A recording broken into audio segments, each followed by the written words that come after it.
Ever wondered what makes TV so powerful in Jamaica? Time to find out.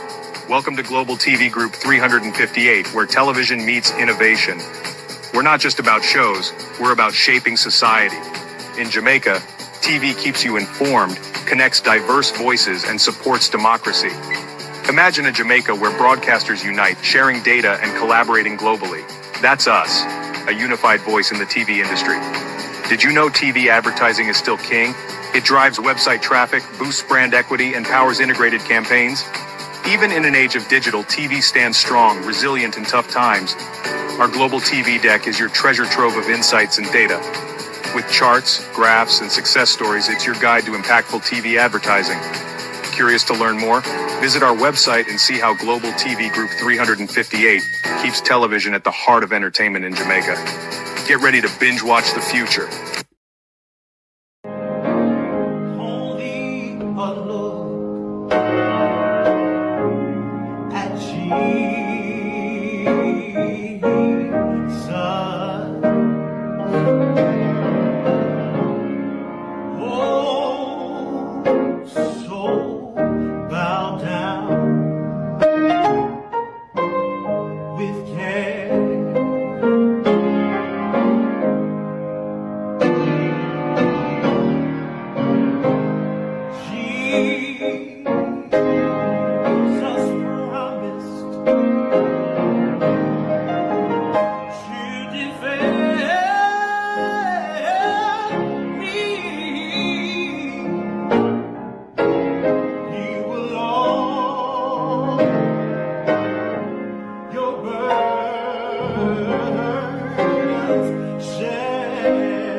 This morning we will pray from Psalms 43.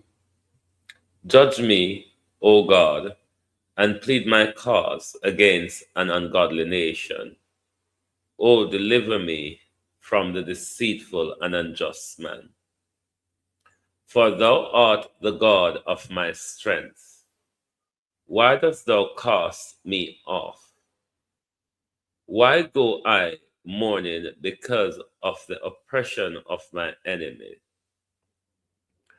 O send out thy light and thy truth. Let them lead me. Let them bring me unto thy holy hill and to thy tabernacle. Then will I go unto the altar of God unto God my exceeding joy. Yea, upon the harp will I praise thee, O God, my God. Why thou hast cast down, O my soul, and why art thou disquiet within me? Hope in God, for I shall yet praise him, who is the health of my countenance and my God. To my community of parity and all my family members, platform moderators, membership holders, viewers, subscribers, commenters, and trolls, good morning and welcome. Schools officially close today in the United Kingdom, so we will lose the country for another 6 weeks. We will have to hand it over to the young people of this country. We'll have to contend with them for the next 6 weeks, whether it be in public transport, on the street, in the parks, wherever. They will be taking over the country, which they regularly do for the 6 week period. I don't know about you, but where I grew up in Jamaica, there was the saying that big head people bright. I don't know if that argument still holds water, especially the big head people in government and in public service in our country. I mean, 10 years of Andrew Holness devastation of the country. One could almost argue 10 months of the devastation of Hurricane Melissa across Western Jamaica. We hear the word NaRRA, NaRRA, NaRRA, speaking of many things, but nothing much, if at all, of the victims of Hurricane Melissa. 10 years and 10 months, and no prosperity has yet been delivered. 10 years, you say. 10 long years and look how Jamaica stay. No light, no road, no food pan we plate. People are suffer while Andrew live great. You stand up on the platform, smile wide and proud. I tell we about prosperity, but we can't see it all now. Hurricane come through and left the people bare. 6 months later, them still out there, asleep under the air. Their GLP friends them build high rise, road still full of work. A house pocket to a fill, while the nation lose its soul. Hospital overflow, picnic can't get bed. School roof a leak, but you and Juliet well fed. You always have excuse, always pass the blame. Every time something wrong, it never go in your name. Jamaica a drown and you claim you're unclean. Biggest actor in a politics we ever see. Boldness, time to go, time to go. The people, we say no.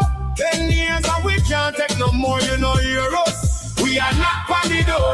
Boldness, time to go, time to go. From Kingston to Negril, the people say so. We tired, we hungry, we done with the show. Boldness, time to go. Farmer can't afford to plant, food price reach the sky. You bring in the poverty while your own people cry. We born ya, we grow ya, we bleed for this land. But Andrew at the top won't extend the man. You talk about vision, you talk about plan. But 10 years later, we still can't understand. Corruption report land and nobody charge. The people pocket small, but the scandal them large. Who's crack up parish council, bro? Country suffocate done and it just smoke. And when we raise the voice, you call we political. But the truth is the truth and the truth is biblical. Boldness, time to go. Time to go. The people, Yes and no. we say no. 10 years and we can't take no more, you know hear us. We are not on the door. Boldness, time to go. Time to go. From Kingston to Negril, the people say so. We tired. tired, we hungry, we done with the show. All less our time we go. We no want no hype, we no want no speech. We want action, no, not the lies you preach. Hurricane victims still under tarpaulin. Prime Minister fly gone foreign. Your JLP cabinet full, but the people COVID empty. Oh, you live so large when we live in so scanty. Not with fists, not with fire, but we voice them rising higher and higher. From every parish, every yard, every gate, Jamaica speaking, and I'm not too late. Oh, yes, time to go. Time to go, the people. Yes, hello. We say no, 10 years and we can't take no more, you know, hear us. We are not by the door. Oh, yes, time to go. Time to go. From Kingston to Negril, people say so. We tired, we hungry, we done with the show. Oh, yes, our time to go. This one is for every Jamaican. Walk your 4 feet. We are sleep on cardboard. We are drive on broken road. The people don't forget. The people don't forgive. Enough is enough. Jamaicans will live.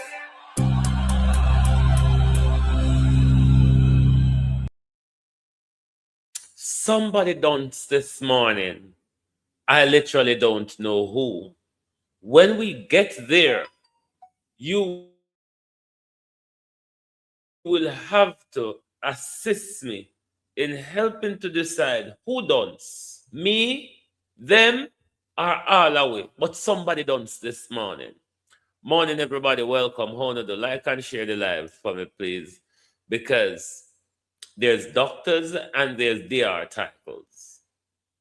There are doctors and there are DR titles. Who dance? You will have to help me work out that this morning. Byron Leslie, Debbie Jervis, TV, good morning and welcome. Andrea Joan Hamilton Wilson, Gloria Morris, good morning. Miss Jam Upton, good morning. Karen Nemar, Lynette Jenkins, Errol Reed, good morning, good morning. I almost say good morning to Global TV. Good morning. Pamela Akola, good morning and welcome. Suzette Williams, good morning. Evan Miller, Jamrock 8766, good morning. Leonie Denton, Sheena Kelly, good morning. Miranda Roddock, good morning, good morning. Who else is here? Colin, good morning. Good morning. Yvonne Bradford, good morning and welcome. Abinasa Cody, good morning. Good morning. Michael Nepper, Paul Johnson, good morning and welcome. Well, I fell asleep last night in the interview with Perry Cummins and MP Crawford, Shadow Minister of Education. Weren't too interested in his education portfolio, but with the main part of the interview in relation to the public squabble that's going on, or the public talk, rather, that's going on. Keith Salmon, morning. I must say, throughout the interview, Ladybug, how you do?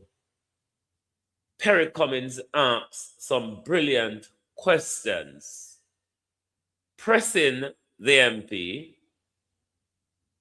But for me, the whole way through the interview, the MP danced on ice. I did not expect him to answer the questions that Perry keep advancing, keep trying to get him to admit or crush the narrative. But what I can get from Damian Crawford dancing on ice last night, especially when he said, the party has lost 3 general elections and cannot afford to lose another, which is true. Because if the party lose another, God help the country. It is saying to me, don't know about you, that he does not have confidence in Mark Golding's leadership fighting another general election. It is also saying to me, though he will not admit, that Damian Crawford will challenge Mark Golding next year. Where that will lead the party and the country, I have no idea. But one thing I would say to the People's National Party, be very, very, very careful in how you go about with this. Because if the party splits down the middle, Donna Thompson, or if the party goes into quite a few different fractions as it did after Dr. Phillips, God help the country. Because within that division, I could see the Prime Minister calling a snap election to shore up himself further much down the road. What if Damian Crawford challenges Mark Golding in 2027 and does not have the support to cross it? And the division maintains. What next for the country? What next for the country? I beg of the PNP to think long and hard how you do this. I, for one, I'm not sure of Mark Golding's fighting strategy to win a 2030 general election or whenever Andrew chooses to call it. But if we're going to end up in a splintered People's National Party, that is even more dangerous than changing Mark Golding halfway house. So I beg of you all to be careful, Kayleen, because not only the PNP leadership depends on that, the entire country depends on that. But Perry asked some brilliant questions last night, but Damian danced on ice the whole way through. I didn't expect him to answer them honestly either, because if Damian Crawford had answered those questions honestly, then boy, oh boy, it would give meat on the bone to PNP bloggers who are riling and railing, to Cliff Hughes and Georgina, who is already trying over the issue. And it would lay bare the division in the People's National Party. But Damian Crawford's answers last night does not suggest to me that there isn't a division in the party. His answers does not suggest to me that he will not challenge Mark Golding next year. All I beg is for you all to do it carefully, because the country, not the party's leadership, the country depends on it. Is it possible for me to play what Perry asks? Let me see if I can pull back up bits of the interview here. I'd have to go to Perry's channel because I didn't screen record out anything. But Perry asked him on the issue at hand, but I didn't expect him to answer them honestly.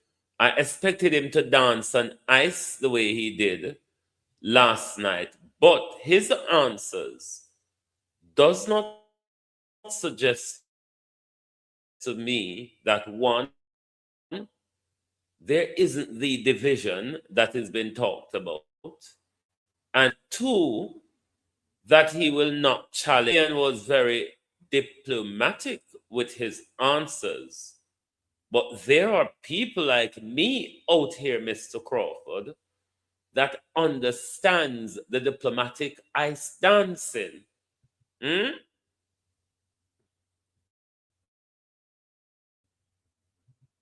One second. Let me see if I can pull it up. Bear with. We just go to the few questions. Bear with. We just want to get the questions that Perry asked. Damian Crawford.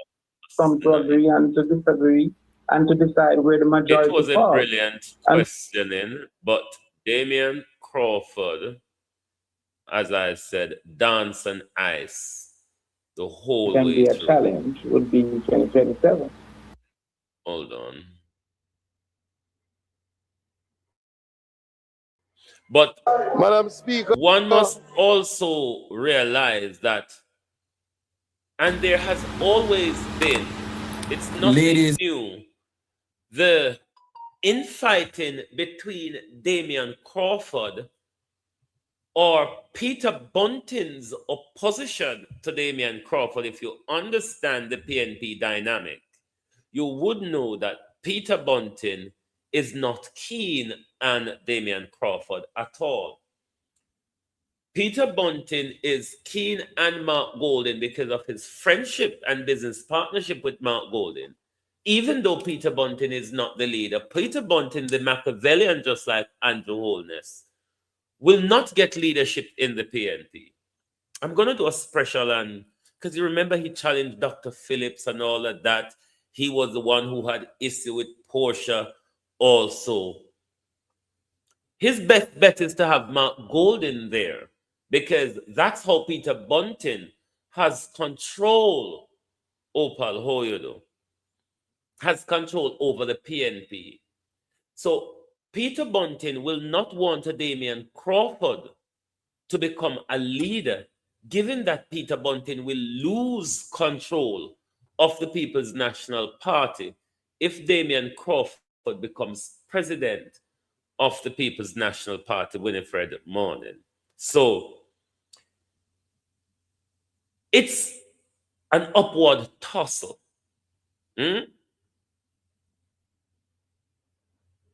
It's an upward tussle. And I can tell you, Damian Crawford danced on ice the whole way through. I never expect him to answer the questions, honestly, because if he does, it will be a hurrah out here this morning. Let us wait for 2027. And gentlemen, tonight we're going to be having a conversation with MP Damian Crawford regarding what we've been hearing in the political grapevine. MP, Mr. Crawford, how are you, sir? How are you doing, my brother? All is well? Yes, man, all is well, man. Thank you for supporting the super chat, Gunners. Yes, Mr. Crawford, the people are here. We are excited to really hear from you. This is really your first interview after we've been hearing certain things in the political space. And we know we're going to be talking about PEP and education, as that is your area of expertise. But the elephant is in the room, Mr. Crawford. The first question I would like to ask, are you aware and can you confirm or deny? Somebody saying that you are low, maybe, I don't know if you could probably go closer to the mic, I'm not sure. Check. Are you hearing me? Yeah, we're hearing you. I think personally just saying that you're a bit low. Yeah. But there has been a lot of conversations regarding your ambitions to lead the People's National Party. But more concerning for many, it's been said that there has been conversations about persons making calls on your behalf. Some say calls to caretakers, donors, and delegates representing you to start this campaign for the PNP. Can you confirm or deny or that? What is happening there? You see all these properties here, by the time you're looking at them, the best ones are gone. Have you ever wondered? Well, this has become the norm for the last 2 years. If you carry your mind back to June, July, August of last year, there was persons, one of which Mama Stan and others, who were doing the same kind of public assassination of my character. And it seemed to be a strategy employed to, I guess, dissuade. However, there is no probability of a challenge within the People's National Party in 2026 because the rules indicate that it has to be every other year. So the only time that there can be a challenge would be 2027. And I would not put a party through the rigors of a political campaign for 15, 16 months. So no one heard an announcement from me because there can be no challenge in 2026. However, a Democratic Socialist Party would have within its concept have two things, democracy and socialism as central pillars of the party.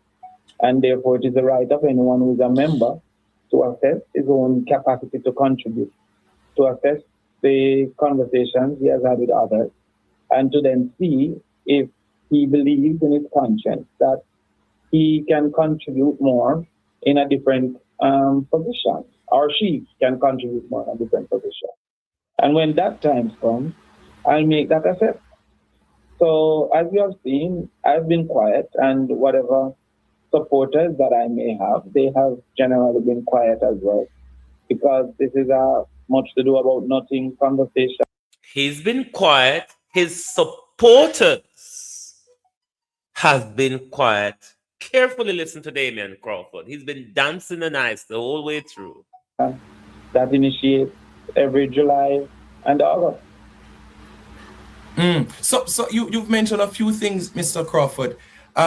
You mentioned the People's National Party being a democratic one, and I'm sure everybody would agree that you all should have a right. Anybody should have a right to throw their hat in the ring. So you've not made it a secret that you hope to one day lead the PNP. But what we do know about aspirations, Mr. Crawford, is that normally when you aspire to lead an organization, there's normally something that you'd want to change. Do you believe that there's something missing from the leadership of Mark Golding that you may want to do differently? It would be stupid of me as a member of the inner circle, meaning a member of parliament and a person with access to the ears of Mark Golding, to discuss any shortcomings I perceive outside of a campaign in a public way. So therefore, if it is that there are shortcomings that I perceive, it would be sensible for me having access to his office and his ears to indicate that to him. What I do know is that we have lost free elections. Support. And so you were getting a call just now. You were getting a call. Go again. We have lost free elections, and we can't afford to lose the fourth. And so the People's National Party must ensure that we assess all realities, all positions, and all individuals, and put our best foot forward. And so that includes the indoor agent and the outdoor agent. That includes the cluster managers. That includes the councillors and the candidates. And it includes the officers.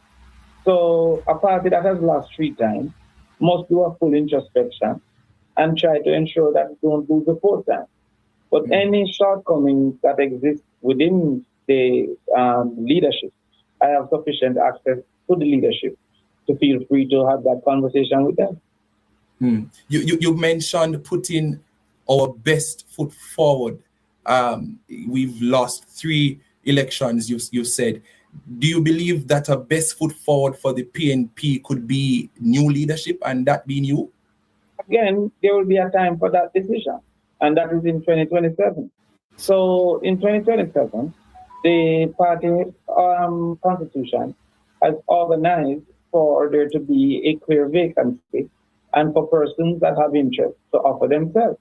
At that time, all members should assess within their own country if they believe that they should offer themselves based on the callings of others and based on the conversations with others and based on the personal perceptions of themselves.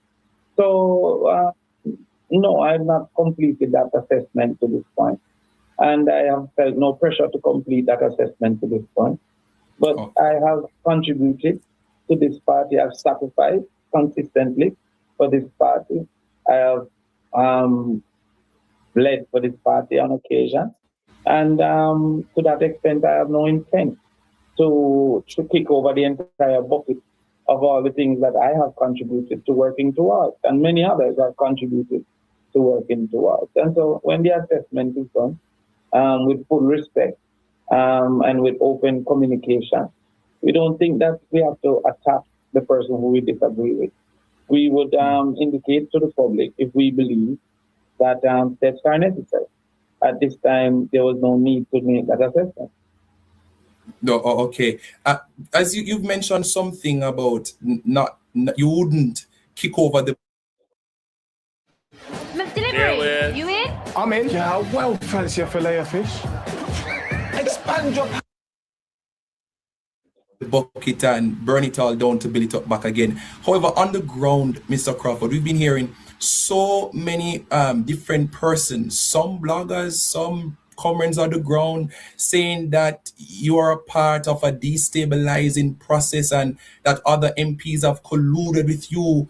I don't want to call any name, but there was a certain MP that stepped down recently from a certain position to focus on his constituency. Many are saying that was a coordinated action between you and him to somehow solidify your best foot forward. Is that can you deny that there's no such collusion? Well, first of all, the logic of the argument seems to be flawed. Stepping down to solidify our position just don't seem to make sense. However, many of the persons I've seen loud conversations are not in a position to know. They would not be in a position to know. But they make money and they get attention from acting as if they know. But I can tell you of my history in this party. I joined in 2007, the front lines of the party after our election loss. Most people are attracted to a political party on the front line when an election is won. I became the YO. This, for me, is the auditioning. This part of the interview, for me, is Damian Crawford auditioning. President in 2008 and fought tooth and nail to bring the party to power in 2011. I would have marched to Jamaica House at least 2 occasions and led a YO that many would have argued was one of the most efficient and effective YOs in recent memory. I then ran for a seat that was expected to lose, that was East Rural St. Andrew, on the basis that they were coming with young people time, and I was recruited to the electoral numbers as a representation of the young people. I ran in that seat and won that seat, that is East Rural St. Andrew, and continued to work in that seat, placed my best foot forward, had a falling out on this, and if history should be the home of truth, had a falling out and a demonstration against children having education, saying that education can and picnic can vote if persons are willing to carry their minds back to the realities of what happened. Thereafter, there was a challenge, and in that challenge, I lost the challenge. And despite having lost the challenge, came out and fully campaigned in 2011. Thereafter, I ran for the vice president of the party, won with the most votes, and served the party to its fullest. When the leadership changed and there were calls for a support team for the leader who were overt in support, I offered my position to a 2+2 agreement that we had. I then continued to campaign on behalf of the People's National Party and was a central figure in the campaign in 2020. Notwithstanding having lost, I went back to the Senate, consistently advocated on behalf of the people through the Senate. In fact, would have carried much attention to the People's National Party. Mark Bowling was the leader of the party. And there's none among us who intends to be truthful that can claim that I didn't do all that I could to win the last election. Yes, go ahead. I want to, you made a very... This whole bit for me was the auditioning to say, I am the most qualified. I've done so much. I've been around the block. I've done an awful lot. There's very little here as qualified and popular as I am. That's what I get from this long-winded answer that Perry never sought. You made a point I want to ask, but go ahead, finish up with that. Right. I mean, many don't know, but I toured over 32 constituencies despite having my own constituency. And not only having my own constituency, knew that if I lost, my career would have been over, and was running in a seat that only won by 122 the election before. Notwithstanding, I made myself available to multiple candidates: Hanover, St. James, Trelawney. The only parish that I didn't walk during the election was St. Elizabeth, and that was because a press conference called on the day, and I was a member of the press conference. Portland, all of those things. So my contribution to the party and dedication, wait, I forgot. I also resigned my job in 2019 to run in East Portland on the simple basis that... So you asked the party owe you? Is that what you're saying, Mr. Crawford, that the party owes you? I'm just asking. Many felt I was the best person to put up a fight in East Portland. At that time, we were 11 points behind. I still hold the record for number of votes by a PMP candidate in East Portland today. I still hold the record for number of votes by a PMP candidate in East Rural St. Andrew to today. With the game still deadlocked, it's time for something new. Let's light it up. Damien came to an interview, but he came to audition. That's what I gathered. He came to an interview, though he danced and I for quite some time, but he also came to audition. With up to 7 seats. Because this long-winded answer for me is the auditioning of leadership. I left Mr. Crawford. Yes, you left. Yeah, we remember you being a lecturer at UWI.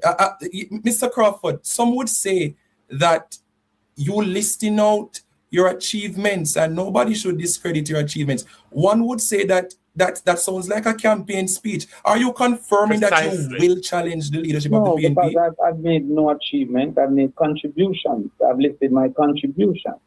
I've listed my effort. So to see members of the party find joy in utterances such as a mongrel brings pain to my because I have sacrificed a lot on behalf of the party and I've contributed a lot to the party. It doesn't cause for you to deserve anything other than respect. And I believe that I have proven my commitment sufficient to deserve respect. Oh, so you're saying that you feel, regardless of your ambitions, you believe that you should be shown as a certain level of respect. I think the viewers just really want to know. I mean, it's really up to you if you're comfortable sharing, because you've not denied it. Will you, Mr. Crawford, challenge leadership next year? I can't say. As I said, it would be foolish to put a party in a campaign for 14 months. It would also be damaging to put the party in a campaign for 14 months. So even if I had made up my mind, I would not communicate that at this particular point in time. What I am going to fight for to the end is the right to do so within a democratic party. Okay. And that right exists for any one of us who perceives in their conscience that they can make a contribution at any level. Okay. Mr. Crawford, just 3 more questions or so, then we get to your portfolio. A lot of persons remembered you on the campaign being very vocal, platform to platform. A lot of sound bites coming from you, but now you are not the Crawford. Men, and this is what I'm hearing on the ground, you know, as a political commentator. Many are saying that you're quiet now. Is it that because you are otherwise minded? You represented the team last year to debate on social issues. We've been faced with a myriad of different social issues, and persons are saying Crawford is quiet. Is that so, and if so, why? Well, again, I like to use objective measures. So a person can simply go and search the name Damon Crawford in the YouTube. Let's look at the parliament. While I was a member of the committee, the PAAC, at least 3 viral clips came that benefited the PMP, including the one where I questioned where the money was going for the hurricane relief, including where I questioned the Ministry of Finance, etc. I would have made presentations in Parliament that have been shared all over the internet, not by me, but by others, on gambling, on casinos, on NHT, on the proposal of willing the NHT benefit. Just last week, I spoke on Dean Pierce. I don't believe that there are persons, that there are not many who have made more contributions in the Parliament. So I'm not sure how they measure going silent. There is absolutely no campaign going on at this particular point in time. And so therefore, my work has been in the Parliament, for which I've tried to be studious in executing that. So any Google search would deny the rumor being spread about being silent. Yeah, well, Mr. Crawford, certainly we appreciate you answering that. Just 2 more questions. You've made mention of you having the right to aspire, right? You have the right to aspire. And others, any others. Yourself and others, yes. Mm-hmm. Yourself and others. And a lot of persons would still say that, no, you're quiet, but you've answered. You said people have the right to aspire, yourself and others. Do you believe that in the PNP, that right is being taken from you? I'm not talking about those viewers now and comrades on the ground. From the PNP, do you believe that you're somehow being undermined by the leadership of any sort? I see no basis to conclude that. I see no basis to conclude that. The leadership will make decisions, and the scholarship will either be happy or dissatisfied with those decisions. It is within the authority of the leadership to make those decisions. I am the spokesperson on education.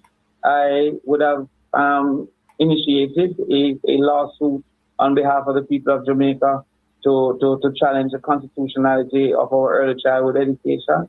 I would have indicated to the public the misuse of information and data. I would have been at the forefront of proposing solutions after the Hurricane Melissa. So Jungle Formula provides immediate protection for up to 16 hours for all life's adventures. Now for the whole family, Jungle Formula Family Protect. Jungle Formula, the ultimate 3-in-1 protection. Insects off, adventure on. The writing is on the wall.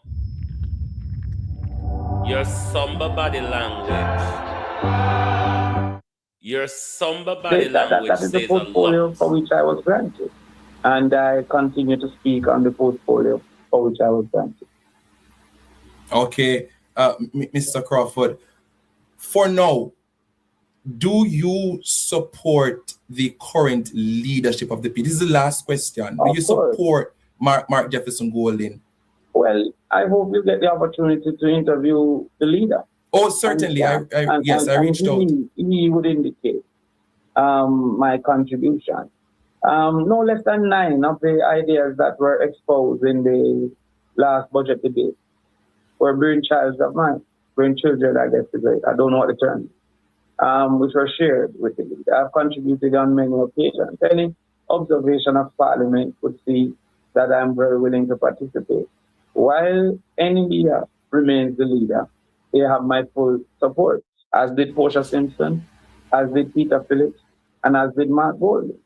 The last opportunity to prove that was in the election, and I fought tooth and nail for him to become the prime minister of his country. So therefore, the assessment of yourself and the asking of the collective knowledge of the party to make decisions on who is best or whom are best to lead us forward have nothing to do with support or lack of support, because it is not a negative emotion to a person. As long as he is the leader, he has my support. As long as Angela Brownberg is the chairperson, she has my support. As long as Dayton Campbell is the general secretary, he has my support. And if for any reason there's a change in any one of those realities, they too have my support. Joan Gordon Webley would have run against me in his rural St. Anthony in 2011. Yet, I have campaigned with Joan Gordon Webley on 2 occasions when she ran for the PMP, because all members of the PMP have my support. Damien, we understand organizational principles and policies, and we also understand organizational hypocrisy, Mr. Crawford. Mr. Crawford, you've said that the current leadership of the party, they have your support, but in terms of answering whether or not you will challenge the leadership of the PNP, you said you cannot say that right now. What would be, if you should decide to challenge the leadership of the PNP? I'm not sure if you're comfortable to reveal your tactic, but based on the history of a divided PNP, we've seen what leadership challenges do to the PNP, Mr. Crawford. And I think a lot of comrades are saying, why challenge the leadership even next year? Well, that is one of the greatest joys of a democratic process. In fact, at this point, we have 28,000 delegates. We have about 400,000 supporters. And the democratic process calls for some to agree and to disagree and to decide where the majority falls. And so, therefore, I acknowledge the opinion of all members of the party, all delegates, and all comrades who support the party. I also acknowledge their anxiety. I know, as a matter of fact, that Portia Simpson was challenged in 2008 and won 42 seats. I think it's 2008 or 2009, won 42 seats in 2011. Andrew Holness was challenged, I think, in 2014 and won in 2016.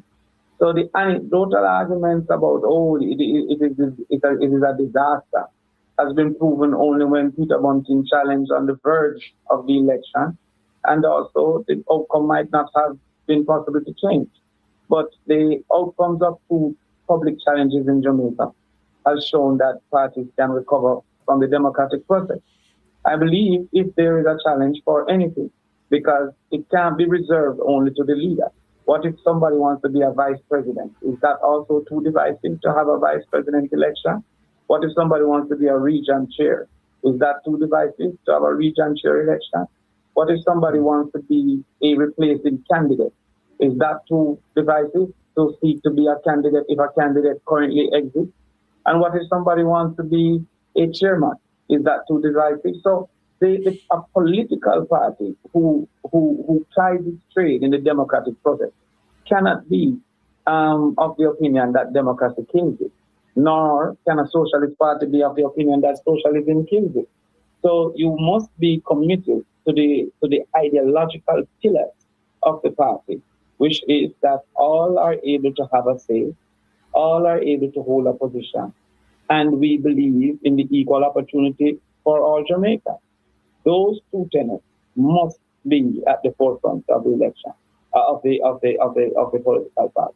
So if there are some that are sensing anxiety, I can understand those anxieties.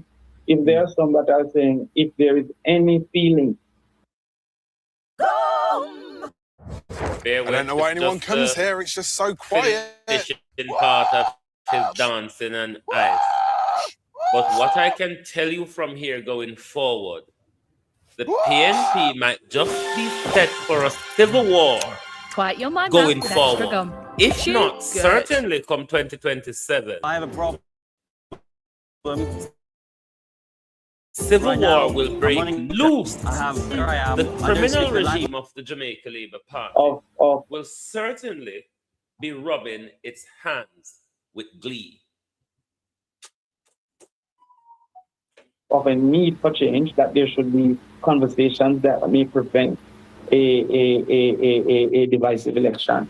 If there's some who are saying that if we should have an election, it should not be on the negative of the other, but on the positive of the person you support.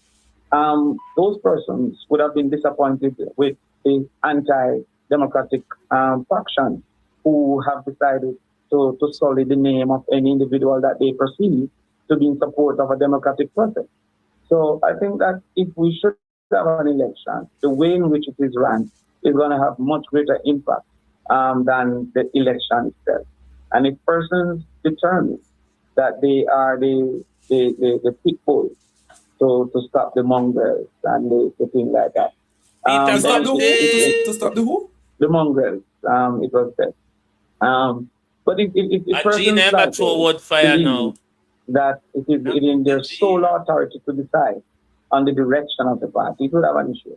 But I don't believe that. I would have exposed the virtues of Mark Golding on the platform, and I don't go on platforms to speak lies. I believe Mark Golding have great qualities, and those qualities must be considered as to how we move forward. Yeah, we're gonna get to some other matters. Yes. Yeah. No, I understand. I think I've been asking the questions, and persons are also having their own comments in the chat. But the last question on this I'd like to ask, Mr. Crawford, if you recognize that your ambitions may cause a divided PNP, will you relinquish or step back from those ambitions for the greater good of the party? Or will you push on and say, it's my time now, time come for Crawford? I am at a confused state as it relates to ambitions. If you should go back to 2013, I indicated an ambition to one day lead the party. Did I challenge in 2014? Did I offer myself in 2015? What would have stopped me from offering myself only on ambitions in 2024 or 2023? Instead, I contributed what I could contribute on behalf of the party. So I'm not going to be fueled by just a personal ambition. I will be fueled by the voice of the people, because what they say is law.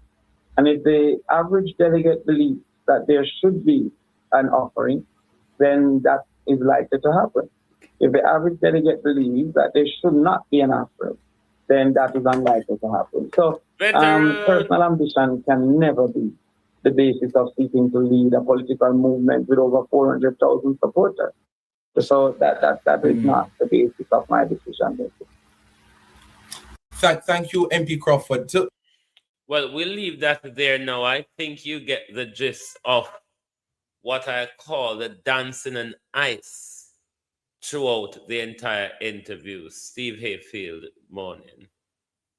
But Damian Crawford can fool anybody but me. Should we continue with Damian Crawford while we're at it, so we get Damian Crawford out of the way? When it comes to education, we have clipped out an interview he had with, I think it's Lead Story. Let us just listen to him talking about education. But when Perry Cummings asks a question about his quietness, yes, Damian, a lot of us in the space have observed your quietness, as opposed to when Damian Crawford was in the Senate. We have observed a level of quietness that we're not used to from Damian since 2020 or since 2021, being in the Senate. Or was it before that also? But we have not. Yes, since 2020. We have seen a silence coming from it, because Damian Crawford, throughout your time in the Senate, you were a firebrand. Compare, Mr. Crawford, to what it is we're hearing from you now. We also remember Damian Crawford on the election campaign, even with your intellectual dishonesty, by currently using the slang, what can go so, and I've never heard you once attribute it to Derek Morgan, which is an intellectual dishonesty, Mr. Crawford. You know that. But Damian Crawford danced on ice the whole way through the interview. Damian Crawford body language and Damian Crawford mouth was saying two different things through the interview. But it looks to me like the People's National Party is set for civil war come next year. Because what I'm getting from Damian Crawford, he is determined to put himself forward for leadership. And 2027 might just be that time. Prepare yourself, PNP. It can all go south. And if it goes south for the People's National Party, then it will go north for Andrew Holness and the Jamaica Labour Party. What a cockroaches we're in. Let us listen to Damian Crawford and his education portfolio in an interview with the lead story on CVM, I believe. The issue that you were having with how the PEP results were presented? No, well, generally, I have an issue with a Ministry of Education that seeks to build a narrative more than a nation. And consistently, they have sought to sell lies and stories based on flawed statistical analysis. In this case, they are suggesting that there's an improvement last year over this year. And that has nothing to do with the question you've asked if the children are doing better, because at this point, we don't know if they're doing better than last year. And the reason why we don't know if they're doing better than last year is because there is a different examination. Once the hurricane hit, the ministry took the decision to, one, remove 2 of the 4 exams. So instead of doing math, English, science, and social studies, they removed science and social studies in totality. And secondly, of the 2 that remained, they decided to remove the performing task and the long form aspect, leaving only the multiple choice aspect. And so therefore, you did not only 2 of the 4, but you did basically half of the 2. And so to then come to proclaim that this suggests that we are doing well, and also that the high schools are receiving better quality and should,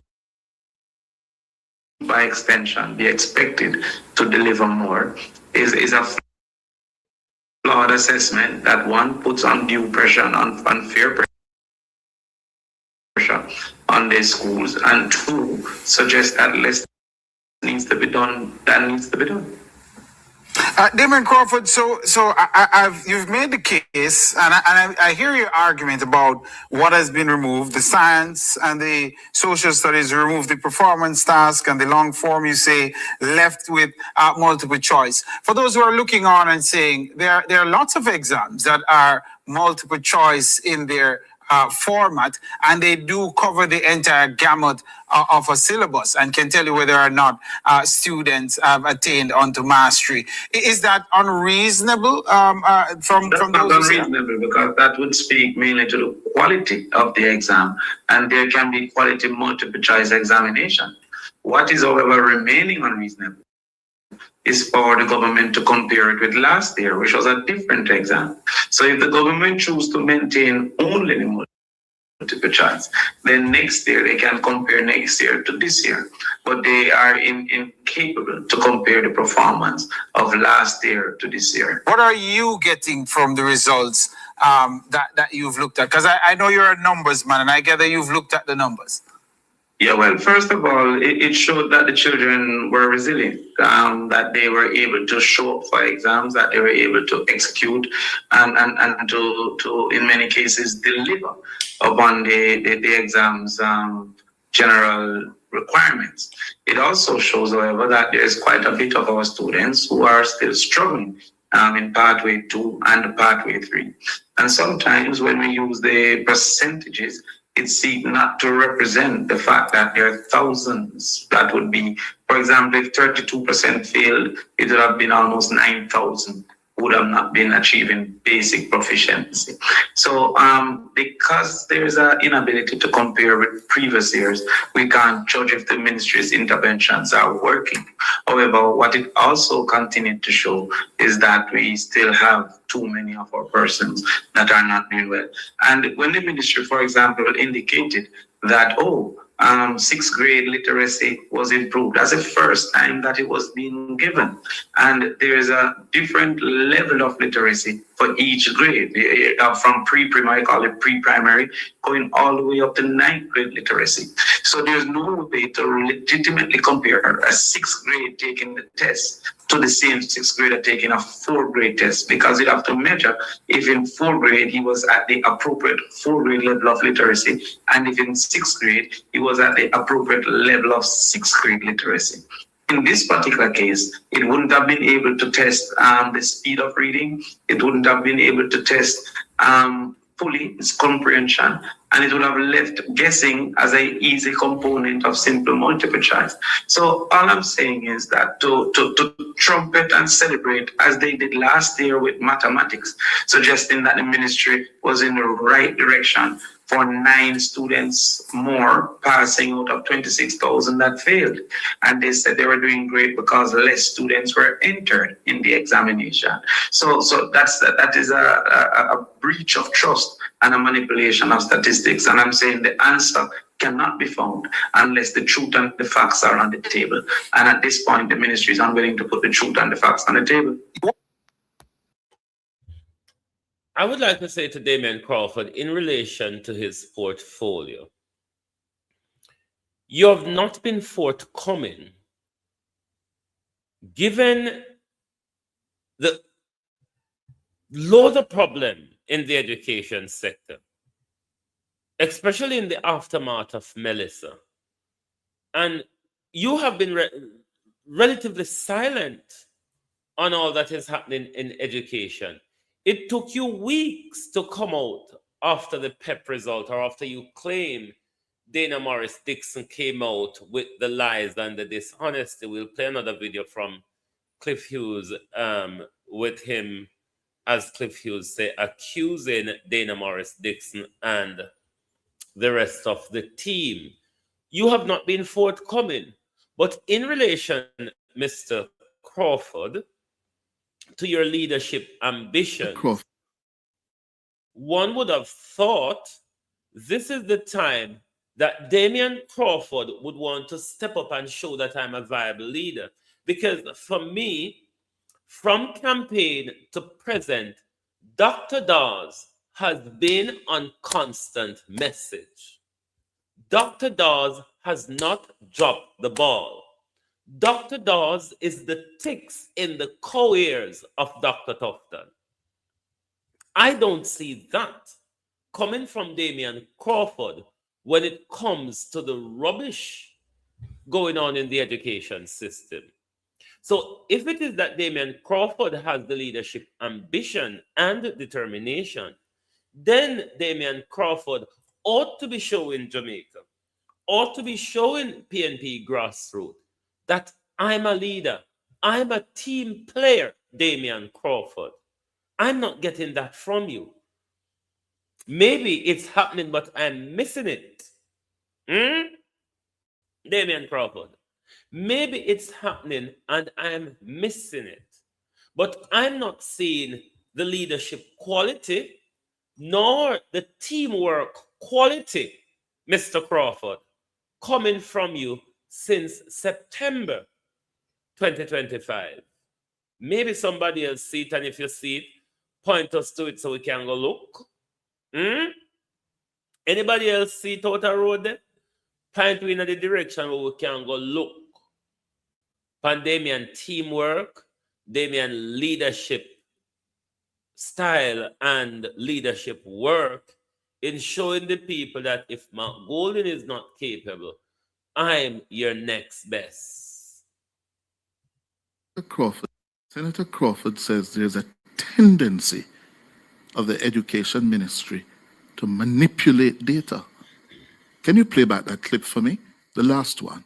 A tendency of the education ministry to manipulate data. That's a very, very serious charge. You know, in education, there is a practice. We call it an honor system. Yeah, that we, as a teacher, we preach to our students or pupils to be honest, to be honorable, not to cheat. Yeah, teachers learn that.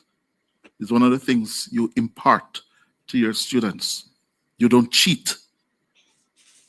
So for the opposition spokesman on education to be accusing the Ministry of Education in effect of cheating, listen to what he says.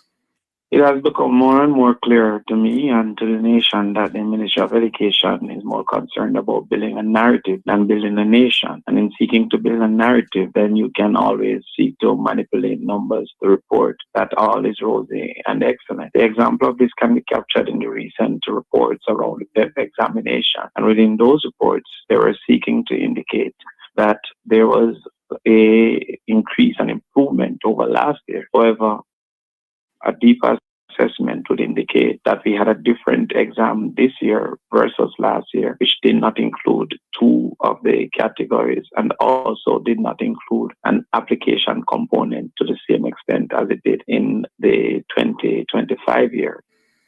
No. Senator Dana Morris Dixon, the Education Minister, Permanent Secretary, the Chief Education Officers, yeah, the people who not only administer the exams, yeah, but report the results, the data. I think Senator Crawford is accusing all of you of cheating, of manipulating, misleading the data. I would love to hear your response to what he's claiming. Now, we will go to what I call a kiss me Ross moment. I've never heard such high-level bullshit before. I mean, you could bait a whole hog in this high-level bullshit. That comes from the permanent secretary in the Ministry of Education. And when I said it sounds like bullshit, I literally mean continues the to shit that grapple a with bull cow would shit. The only difference is a bull cow shit is decent fertilizer when processed. No, listen to Dr. Kassan-Troop well for me. And tell me if this is not a kiss me Ross moment. A peanut jet with a kiss me Ross. I played this video clip several times this morning. I still cannot work out what she means. Me go play it and shut my mouth. Me go turn up on my big toe, bite my tongue, and if it bleed, me pit out the blood or dot. Me go play about 2 times and see if we can identify any sense in what Dr. Kassan-Troop says. Normally, in our country, we always hear say big head people bright. Me don't know if that's saying the whole water anymore.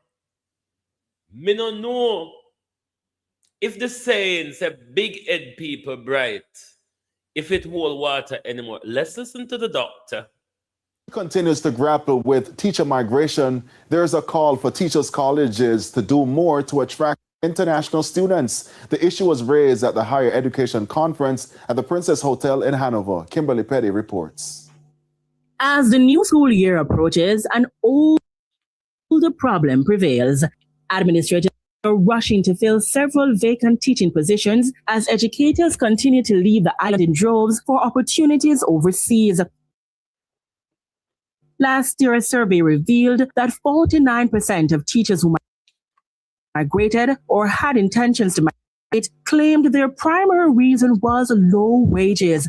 Permanent Secretary in the Ministry of Education, Dr. Cassan Troop, provided further details. A number of international spaces want our teachers. They go to England, they go to Japan, they go to the United States, and sometimes create a crisis for us right here in Jamaica. Dr. Troop is recommending that teachers' colleges adopt the approach used by Professor Andrew Spencer, president of the Caribbean Maritime University, CMU, which speaks to intentional and international partnerships. She noted that while other institutions are seeing a decline in enrollment, CMU is reporting an increase in admissions. No, we want our tertiary sector, our teachers' colleges, to look at how we can bring people into Jamaica to benefit from our program of learning, so they can build their own skill set and their own people and leave our people alone so we can benefit from them right here. Dr. Troop believes that once international students are trained here, it could ease the teacher migration problem. So we want to export the excellence of our teachers' colleges into the global space and see how Jamaica can benefit from that in terms of building the synergies with international colleges and bringing home other programs that we need to modernize our sector that have already been built.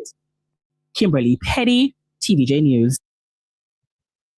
I've never been so fucking confused. I tell you the truth right here, right now. I've never been so confused. Did you listen to what she said? First of all, did you listen to the problem why Jamaica teachers are leaving our country? And did you listen to what she said? I'm going to play it again, you know, because I never hear. Because, Lord Jesus. Look how they come to contest me faith in the early morning. You don't hear what she said? Talk again, yeah, Kassan. Because then did run go make them tea. Then did run go make them sandwich for work. Then did run go a canteen go buy lunch. Then did run go a toilet. Then they run go spread up the bed. They run go do anything but heard what Dr. Cassan Troop says. You hear what the lady with the article said? Talk again, lady. Because you're dainty this morning. Talk. Continues to grapple with teacher migration. There's a call for teachers' colleges to do more to attract international students. The issue was raised at the Higher Education Conference at the Princess Hotel in Hanover. Kimberly Petty reports. As the new school year approaches, an old problem prevails. Administrators are rushing to fill several vacant teaching positions as educators continue to leave the island in droves for opportunities overseas. Last year, a survey revealed that 49% of teachers who migrated or had intentions to migrate claimed their primary reason was low wages. Permanent Secretary in the Ministry of Education, Dr. Cassan Troop, provided further details. A number of international spaces want our teachers. They go to England, they go to Japan, they go to the United States, and sometimes create a crisis for us right here in Jamaica. Dr. Troop is recommending that teachers' colleges adopt the approach used by Professor Andrew Spencer, president of the Caribbean Maritime University, CMU, which speaks to intentional and international partnerships. She noted that while other institutions are seeing a decline in enrollment, CMU is reporting an increase in admissions. No, we want our tertiary sector, our teachers' colleges, to look at how we can bring people into Jamaica to benefit from our program of learning, so they can build their own skill set and their own people and leave our people alone, so we can benefit from them right here. Dr. Troop believes that once international students are trained here, it could ease the teacher migration problem. So we want to export the excellence of our teachers' colleges into the global space and see how Jamaica can benefit from that in terms of building the synergies with international colleges and bringing home other programs that we need to modernize our sector that have already been built. Kimberly Petty, TVJ News. No, let's try to untangle the barbed wire without getting with hand tangled in the barbed wire.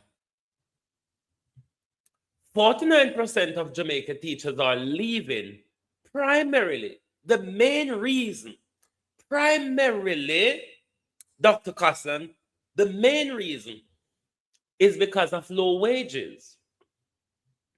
Now, what the doctor is proposing is that our teachers' colleges in Jamaica join in a program where they teach teachers in foreign. Teachers from foreign come get the Jamaica education. And by that, the doctor is saying they will leave our teachers alone so we can benefit from them. But it is not skill set that foreign is after, Dr. Troop, why our teachers are leaving. Though the opportunity for skill set is there.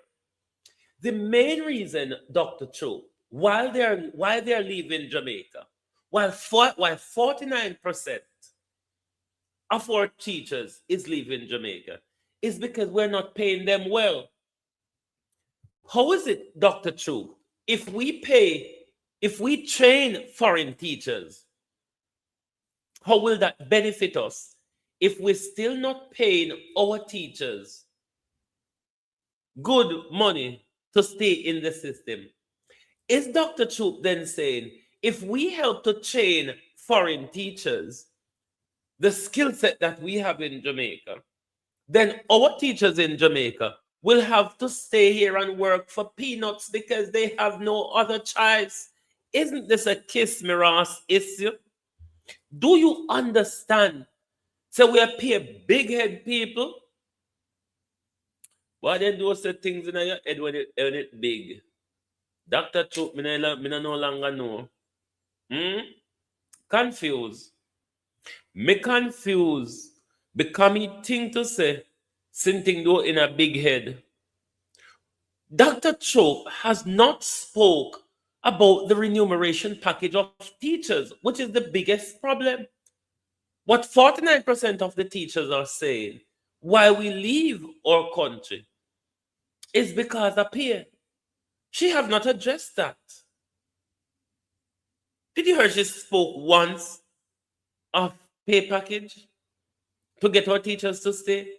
She said we're going to train teachers abroad. We want teachers to come and train in Jamaica so they can go back and serve their country and we can benefit from our teachers.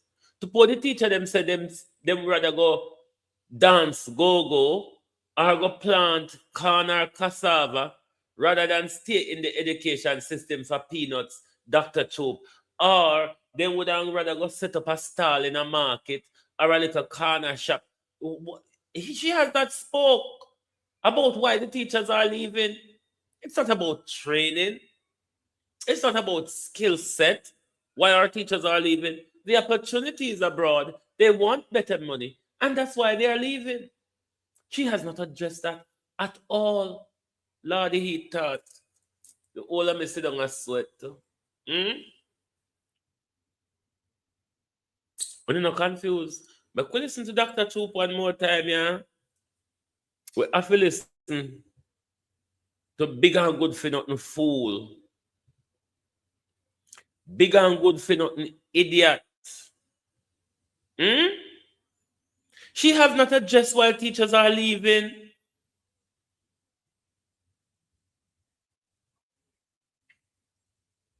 So we don't know how we take up foreign teachers and train them is going to solve the problem of us not paying teachers. How it, lady,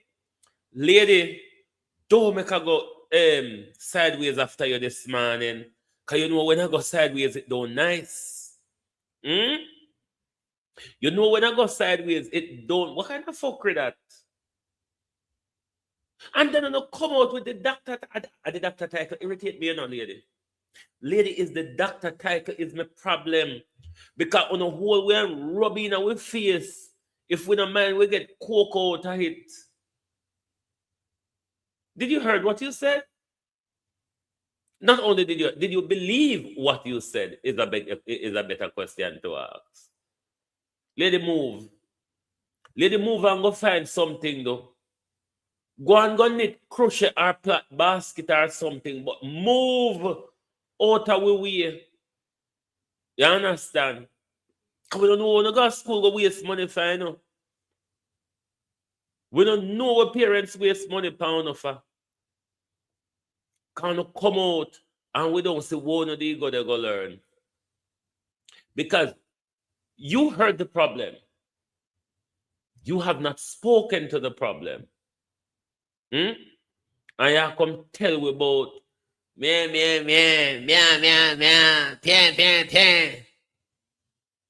Listen back the interview, woman, and see if you don't sound like fool. Especially the last part of the interview, you sound like you even look like a China dolly, to be honest with you. You look like a China they make you, even though me look like me make a China as well. But I swear to God, it look like a China they make you, then probably I'll put battery in your back.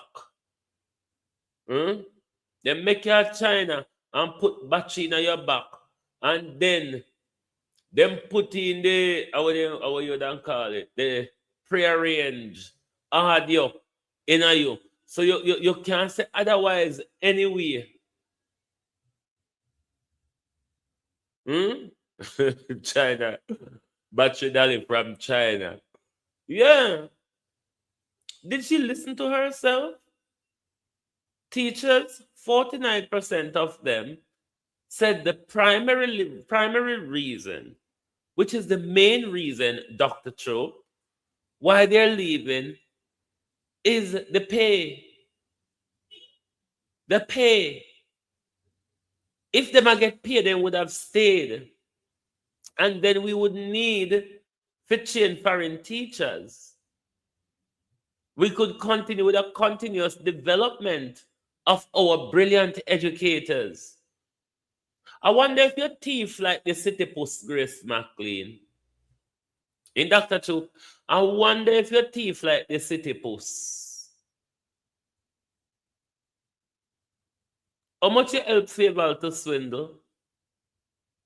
Because that's all. I'm sitting in the education department, I do, you know.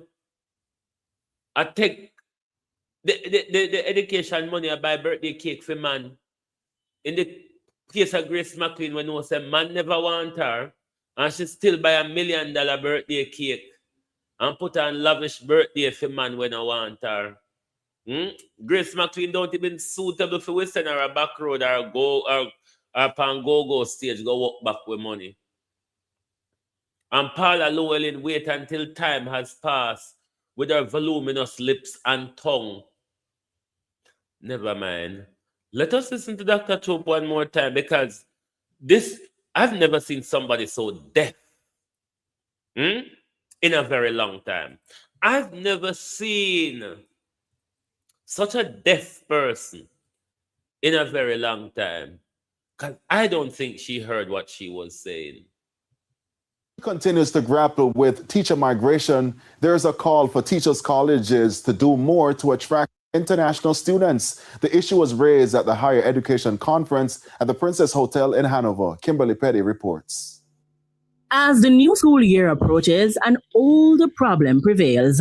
Administrators are rushing to fill several vacant teaching positions as educators continue to leave the island in droves for opportunities overseas. Last year, a survey revealed that 49% of teachers who migrated or had intentions to migrate claimed their primary You remember Grace McLean, the woman who thief the $124 million? Grace McLean, the one who thief the $124 million and take million out of money buy birthday cake for man where she no never want her. Kill this woman. Reason was low wages.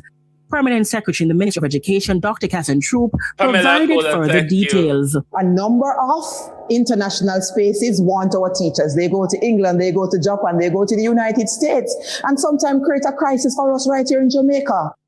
Dr. Troop is recommending that teachers' colleges adopt the approach used by Professor Andrew Spencer, president of the Caribbean Maritime University CMU, which speaks to intentional and international partnerships. She noted that while other institutions are seeing a decline in enrollment, CMU is reporting an increase in admissions. No, we want our tertiary sector, our teachers' colleges, to look at how we can bring people into Jamaica to benefit from our program of learning so they can build their own skill set and their own people and leave our people alone so we can benefit from them right here. Dr. True believes that once international students are trained here, it could ease the teacher migration problem. So we want to export the excellence of our teachers' colleges into the global space and see how Jamaica can benefit from that in terms of building the synergies with international colleges and bringing home other programs that we need to modernize our sector that have already been built. Kimberly Petty, TVJ News. We're not going to go to, I don't want to cuss her this morning, you know. But I'd rather call her the mother of all harlots. The mother of Rahab. Or let's call her the mother of Rahab. Or the mother of Rahabism. Let us now turn our attention the Jamaica Labour Party for a third term. To the mother of Rahabism in our country. Babs stood on the political stage last night, and what the mother of Rahabism said, not that we have rebuilt the hurricane-torn. Remember, mother of Rahab was the one who went around with a jollification and go collect one whole heap of money and the life, the victim, the survivors of Melissa. To date, Jamaica people have not heard how much the mother of Rahabism collected on the back of Jamaica people. We're going to go to doing Vaz soon. In this shirt, where it look like a van poor relief, him get the shirt. But Babs said they're about to rebuild back. Make sure talk for yourself, because I don't want to tell no lie upon them. Uno no shame. Say after 10 months, uno still a walk and check with so no I go do. Mother of Rahabism. Uno no shame. After 10 months, with Jamaicans lying in squalor, Jamaicans lying under tarpaulin, Jamaicans kicked out of shelter, and we don't know where they end there. Children have gone back to school in the element and under tarpaulin. And after the government collected billions in donation, insurance, loan, beggy, and all sort, nothing has been done. And 10 months after, we still come and check with so now go do. We should have shame. Jankro, fly fit take on in our country no labor rights. Fly fit take on in our country can no dog shit. And we normally say fly a vroom, vroom, vroom over dog shit. Fly fit take on in our country. Oh. The Jamaica Labour Party for a third term. So as we look forward to rebuilding the constituencies that were impacted by Melissa, and as we look forward to building on the good things that we have done, your children's future is in good hands. Your children, Jamaica, future. She said, is in good hands. I wouldn't want to see the bad hands. I wouldn't want to see the bad hands that our children's future is in. If you claim so with children future in good hands, after 10 months, on our plan for rebuild. But before we go to Rocky Mead and Gugu Gaga, let's go to Dwayne Vaz in a poor relief shot. Dwayne Vaz look like a poor relief you can get that shot there from. Bear with. It's a crisis. Babs the Grange, look here. Look here, Babs the Grange. The last two video Dwayne Vaz do. Dwayne Vaz here. You're a member of parliament for Central Westmoreland. The last two video Dwayne Vaz do in a poor relief shirt. At this very spot, we don't see no improvement. Auntie Angela,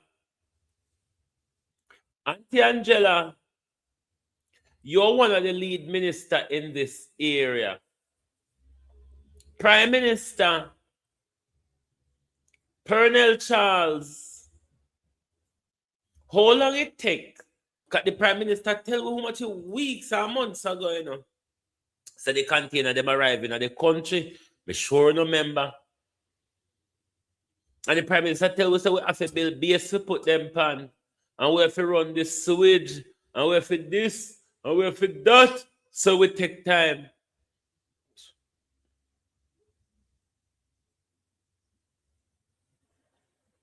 I wonder, look on the base them and tell me if they're not. Don't cuss.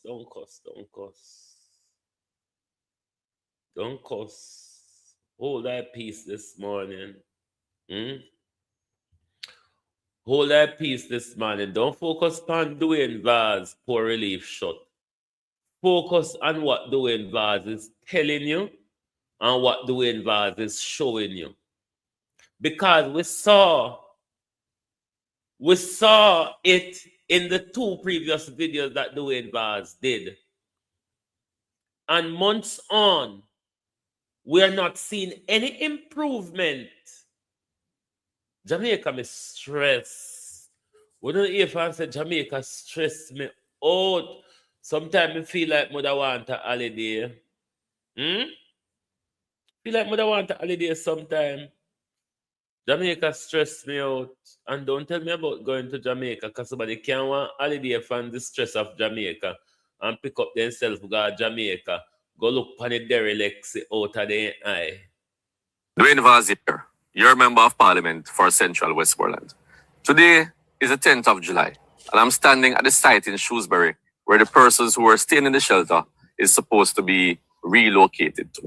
But as you would have remembered, we have done two videos before. We were here on the 8th of May when the persons were supposed to be moved to the location. We came back on the 8th of June to show the progress of the site, and we're here today. NaRRA, it's a shirt. Look at the button there, left over right. Button for men are left over right in fashion. And button for women are right over left in fashion. But it look like a poor relief game that shot there. Murder she wrote. No, sir. What we're seeing is that the 10 bases that we announced the last time that were ready are still here. And that is the position that we are currently still in. We have seen no sign of the sewage lines. We are seeing no. Look on the base them out in Chaka Chaka. I wonder if the base around the Prime Minister house. Chaka Chaka so.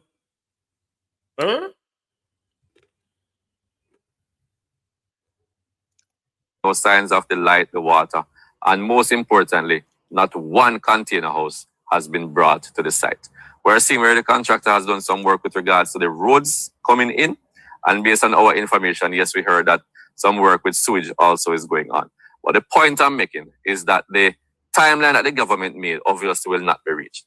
And the government should have known from day one that the work could not have been done in the time that they had stated. They should have been honest with the people so we can have realistic timelines and people can have realistic expectations. What is happening is that 2 months have now passed, still no sign of completion, and anybody who is staying in the shelters or anybody who are catching somewhere with the hope of coming here. Their hopes basically are seeming like a pipe dream because this is taking so long. So the minister needs to answer these questions and needs to let the people know when will they be relocated to this particular site. As was stated from day one, it should be a 50 house site. They said 20 in phase one. We're now hearing that we're starting with 10. But as I said, the 10 bases have been prepared, but there's still no indication of when the project will be complete. So we really want to know because persons are suffering. The hurricane season has started again, and still we have not been able to relocate the persons who were staying at the shelter. We need to do something about this right now, and we need answers. And the people of Petersfield deserve better. Winifred, me can't help it. Ballot. No, sir. Auntie Angela.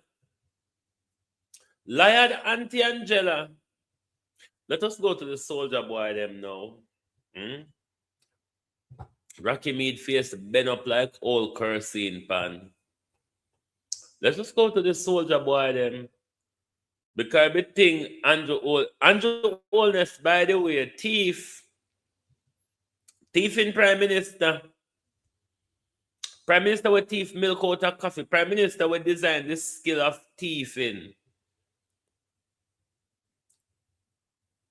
Who is the ambassador for the United States of A? Who is the Jamaican ambassador to the United States of A, Prime Minister? Because Gogo Gaga cannot be still getting paid for the ambassador to the United States of A, and as NaRRA's exit. Prime Minister, what the fuck is going on in our country? Are you wait to put your son? Might as well you give it to your son, you know. I swear to God, Prime Minister, you can put one of your son or your sister or your mother, just put a family member there. It wouldn't really make a blind difference right there now. Prime Minister, just find a family member put there. It no matter who right now. Because anybody you put there is a crony of Andrew Holness. So me not see the difference right now. Put one of your father, your mother, your sister, but Mystic, Mighty Mystic. You can put Mighty Mystic there. You already there foreign. Just put somebody there. Because at this point, it really don't matter who you appoint to what position in our country, you know. Because it's always going to be one of your friends, one of your family, or one of your crony. So it don't really matter. Just find somebody. But Google Gaga, when we do the research on the internet, Google Gaga still cannot be coming up. Tony, as you call him, your cousin, informally, Tony, not even Antonino, Tony, cannot be the ambassador to the United States of A and the NaRRA chief executive. You have enough time now to appoint Lisa Hannah, one of your father, your mother, your sister, your brother, your son. Just appoint somebody. Just appoint somebody. Let's listen to Ben Upface, Rocky Mead. Because Andrew Holness just militarized everything in Jamaica. So permanent secretary, army personnel now become permanent secretary. Army personnel become head of NaRRA. Army personnel become the head of ADPEM. Where you now go put army head of in our country, Prime Minister? Where you now go militarize in our country, John Crow? I'm Rocky Mead. I'm the permanent secretary in the office. And nobody, you know. Everybody you hear a talk, you know. Nobody now talk about Melissa victim, you know. And all of them money, yeah, where they walk and beg, steal, and borrow, and still turn around, steal out of it. Upon the back of Melissa victim, mind you, all of these money that they beg, steal, and borrow, and turn around, thief out of it, is on the back of Melissa's victim. But everybody is talking about all kind of building, exposo, and all sort of every. But nobody is making mention of Hurricane Melissa victim. Here the mother of Rahabism. I come tell we say, them are going to rebuild back the parish them. Babsy, how much have you collected? To date, Babsy Grade, we have not heard how much you and RJ Marks collect out of the concert them, and how much you know collect from Hard Rock, whatever rock, hotel or whatever they name. How much? National Thief. I'm Rocky Mead. I'm the Permanent Secretary in the Office of the Prime Minister.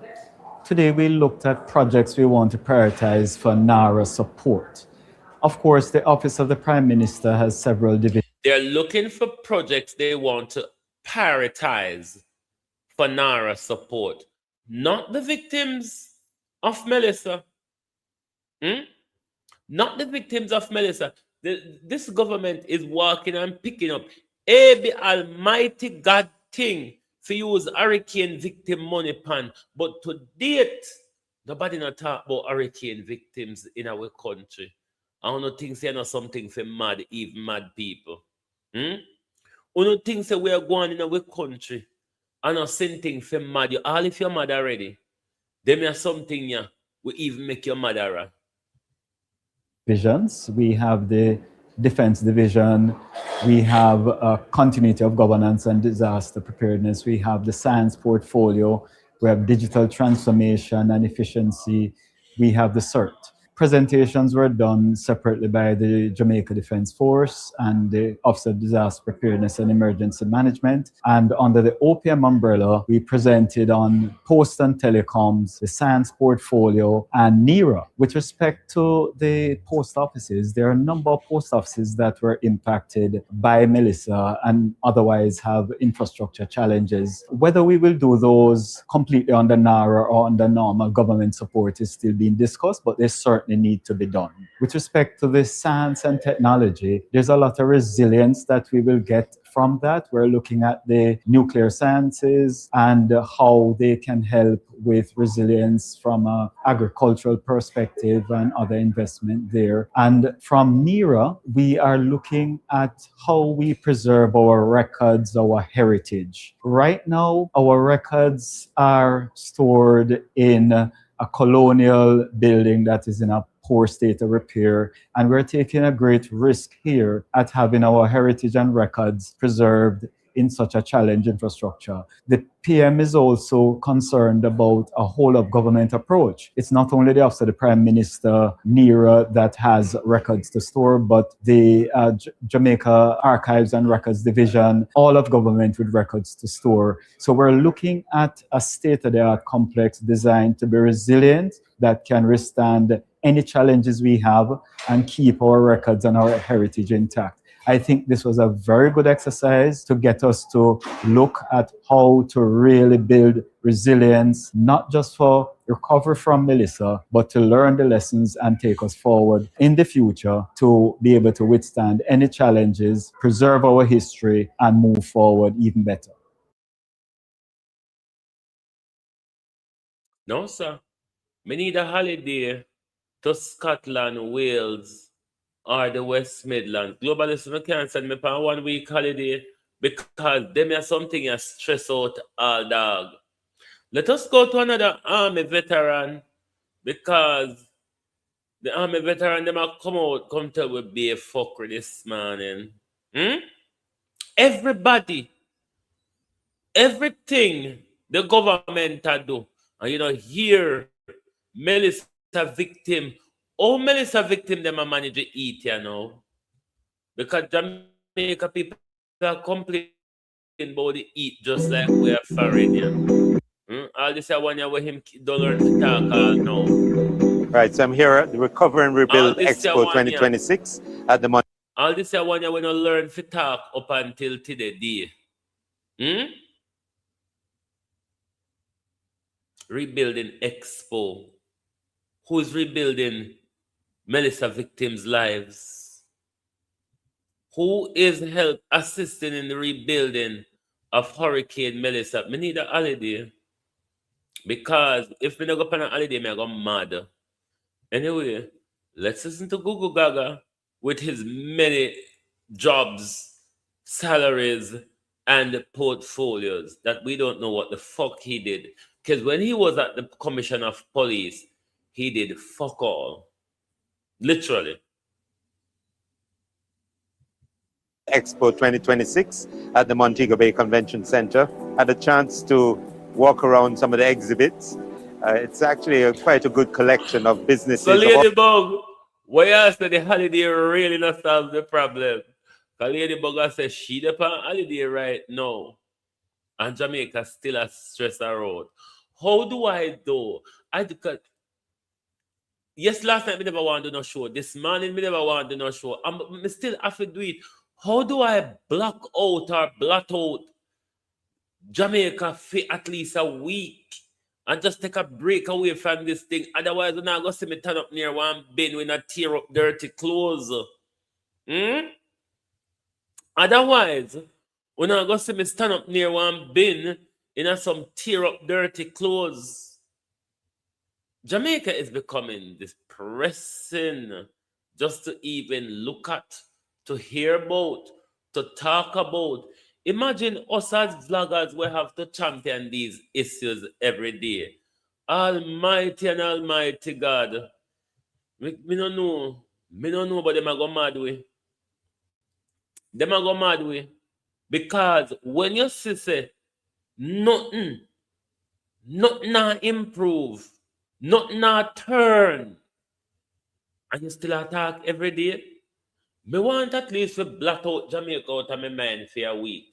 All right, you know, me don't know how to do it. Me not tell no lie. The Recover and Rebuild Expo 2026 at the Montego Bay Convention Center. Had a chance to walk around some of the exhibits. It's actually quite a good collection of businesses of all sorts, all involved in the construction industry. And also, Abena also said she up on holiday and it a stressor. Me don't know. Me don't know what will give. Something will have to give though, but me don't know. It a mad me, literally. A mad me. Me want to take a break, and every time me want to take a break, I me scroll to my phone, me see something will irritate the fuck out of me.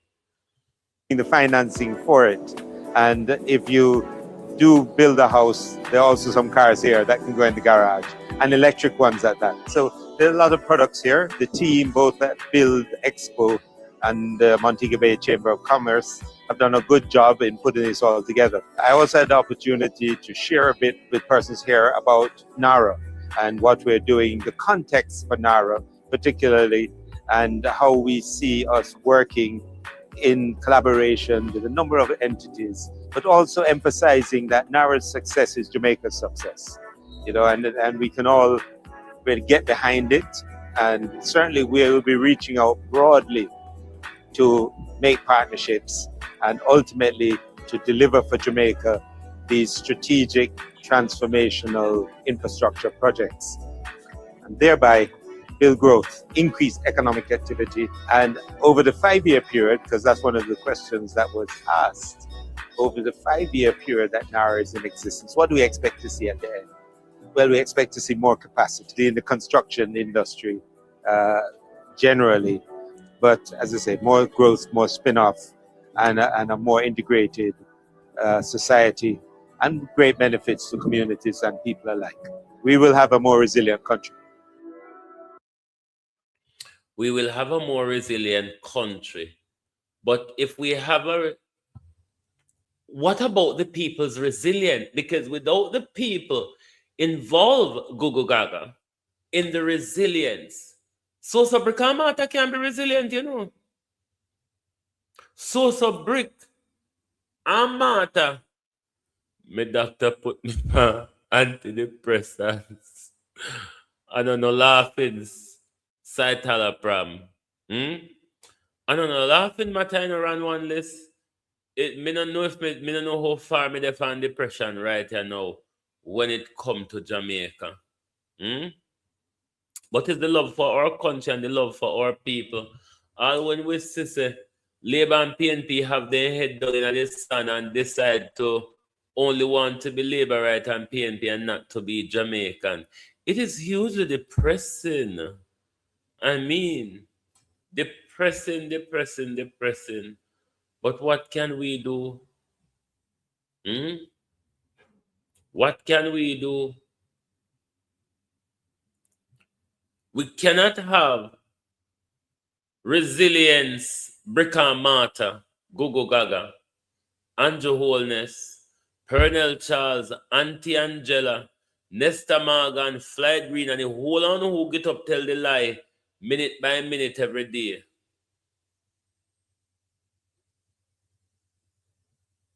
That's the problem, Errol. It's the same. That this is what they say. Andrew cheat Jamaica, like I say, everybody are dunce. Because Andrew Holness just keep recycling one set of people and nothing happen. Rene, how you do? Well, Rene, Italia, so. Andrew Holness just continue to recycle the one set of dumb big head people. No change, no improvement. And these people still a walk with massive salary package, big status and big contacts. And the people of Jamaica see no benefit. This is why Jamaica people may say to us, say, me cannot join the wagonism when it comes to PNP and labor rights. Because until the day we become Jamaicans and take back control of our country, the fuckery literally continues. Until the day we drop the political tribalism and the wagonism in our country, nothing will change. And we make it answer, you know. And we make it answer. Especially, you see, the 60% of we will refuse to participate when it comes to election time. The 60% of we will refuse to participate when it comes election time. But we want to complain right through the year about the wicked, evil thief in government. Does it make sense? Refresh to excellent. Oh, you do. Does it really make sense? We sit down and complain when we can do something about it and we refuse to do something. Because you see, if you, the 60%, disengage and disenfranchise, dumbass holes, did get up and vote, we could have outvoted the 40%. And the 20% we give we labor right, the 21% we give we labor right out of the 40% we vote. We are allowing the minority to dictate to us, Jamaica. And this is why we're in the position that we're in. Because the minority are dictating to us. How is a freaking fool? Come like someone would drop out from back a cow. We have to engage in the system. We, the 60% owner, engage. We have more power than the 40% we sell them vote to Labour Right and PNP, or we vote purely because they're tribalists. We have more power than them. Only though, only if we get up and use it meaningfully. And stop going, like I said, God a go come do nothing. Sit down and waste no time wait for God, you hear? You think God could, if God come, God now come to Jamaica? Because it will be too much of fucking hassle. You hear me? If God come, God now come to Jamaica. Jamaica is going to be too much of a hassle. Jamaica people are going too hard to deal with. So I'm going to come and go anywhere else but Jamaica. So let me tell you this morning, sit down and waste no time and sit down and wait. Because while you wait, and the oldness and in family and in crony them, I get richer and richer. Anyway, come go on about your business this morning, you know. Because even though outside cloudy, it's still humid. It's cloudy, but it's still humid.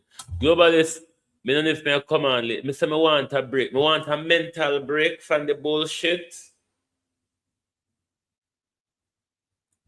Maureen, morning. I want a mental break from the bullshit. But if you scroll through your phone, Veronica, and you see the fuckery, you have to come talk about it.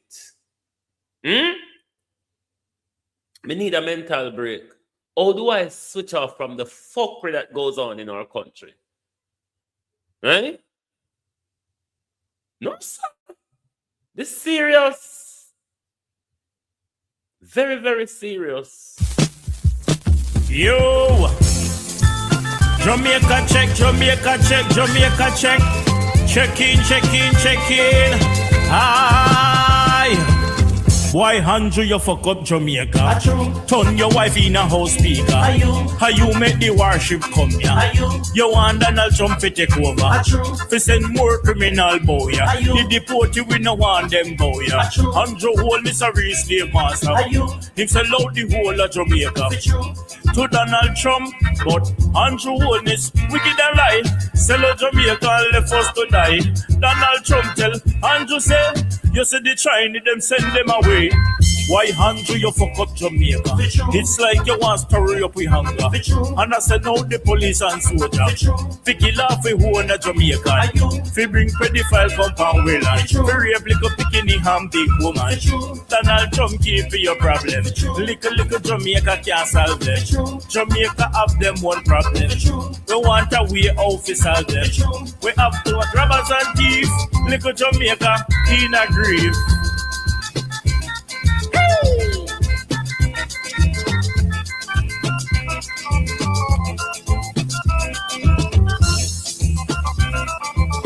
Why Andrew you fuck up Jamaica? Turn your wife in a house speaker. How you make the warship come? Globalist, thank you for being here this morning. Lovely to have your support as always. If you don't see me later, so if me can pluck up the courage, but me wish me not see nothing till they will irritate me. Because me want one evening for myself. When you probably see me back. If you don't see me this evening, you will see me back Sunday. Because I go to church tomorrow. So if you don't see me this evening, and not until Sunday. So thank you very much for being here. Lovely to have you. Me need a switch off. Me need a switch off. Me now make Jamaica mad me. Because right now, if election call, you see all the people them without food, clothes, and shelter run out for support Labour campaign and PNP campaign. Me fed up. Anyway, thank you. Good morning and good afternoon from Global TV.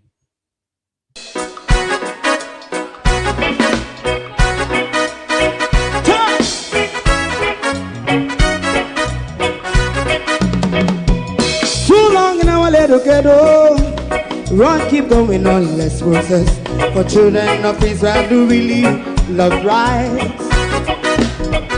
So just as I as a watching man, I run Babylonian walls. Oh, children of Israel, I should never hold thy peace. What wrong is going on? Hey, oh, night. We gotta bust down Babylon walls. Prepare every the way. Prepare every the way for your people. Let's go. Fight down, war cry. Fight down. Me say Rastafari, war and cry, and do the righteousness. And we love Jah, and we love Jah, and we love Jah, Rastafari, save all people. And we love Jah, we love Jah, Rastafari, we love Jah, Rastafari, save all people.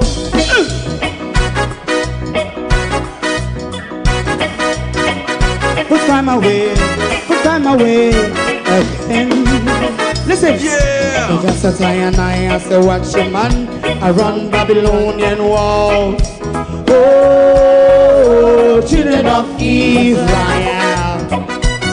I should never hold thy peace, but we penalize. Hey, oh, night. We gonna bust down Babylon gates. Prepare the way. Prepare the way for Rastafari. Tie down war and cry. Tie down war and cry. Rastafari, war and cry. And build up righteousness. And we love Jah. And we love Jah. And we love Jah. Rastafari. We love all. And we love Jah. Me love Jah. Me love Jah. Rastafari. Preserve all. Me love Jah.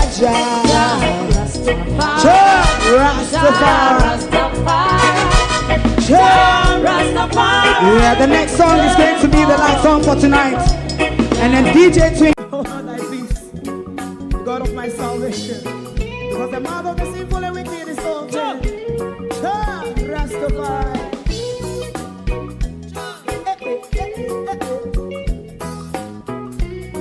Come with us. Rastaman throw one stone. And it pick a bad feeling to all wicked men. That's a people there. Make a man throw one stone. And it bring a bad feeling to all wicked men.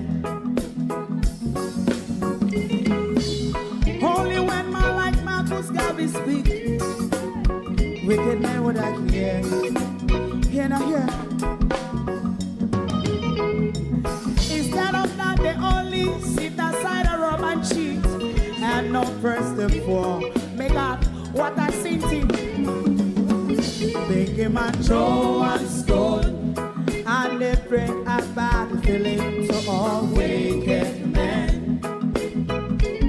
Oh, what a plan. Make a man throw one stone and they bring a bad feeling to all wicked men. My favorite man, if Rasta make a progressive move, wicked men are red. How they want to see, they didn't can sell out Rasta and sell it out. I sell out Babylon. They give man show and stone and they bring a bad feeling to all wicked men. They give man show and stone and they bring a bad feeling to all wicked men. If Rasta make a progressive move, wicked men are red. How they want to see, they can sell out Rasta. I sell out, Babylon. Just talk on the Friday. Give a show and stone, and they bring a bad feeling to all wicked men. Oh, what a plan. Give a show and stone, and they bring a bad feeling to all wicked men.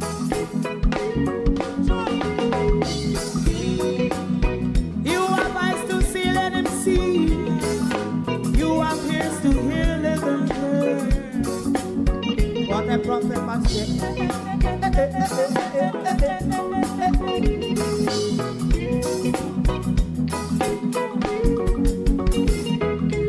President Mandela was in prison for 20 odd years. And he leave from the prison and take the seat of the president. Stone one. Big man show one stone and it bring a bad feeling to all wicked men. Oh, what a plan. Big man show one stone and it bring a bad feeling to all wicked men.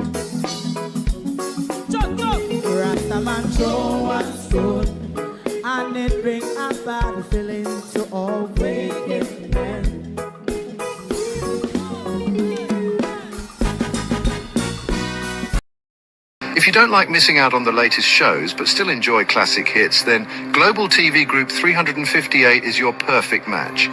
Global TV Group 358 isn't just another channel, it's your ultimate TV experience. From breaking news to binge-worthy dramas and timeless classics, we've got it all. Our unique blend of original content and global favorites means there's something for everyone. And guess what? With GTVG's seamless streaming, you can watch anywhere, anytime. Plus, our interactive features let you be part of the action. So, whether you're a seasoned binge watcher or a casual viewer, Global TV Group 358 is here to keep you entertained day and night.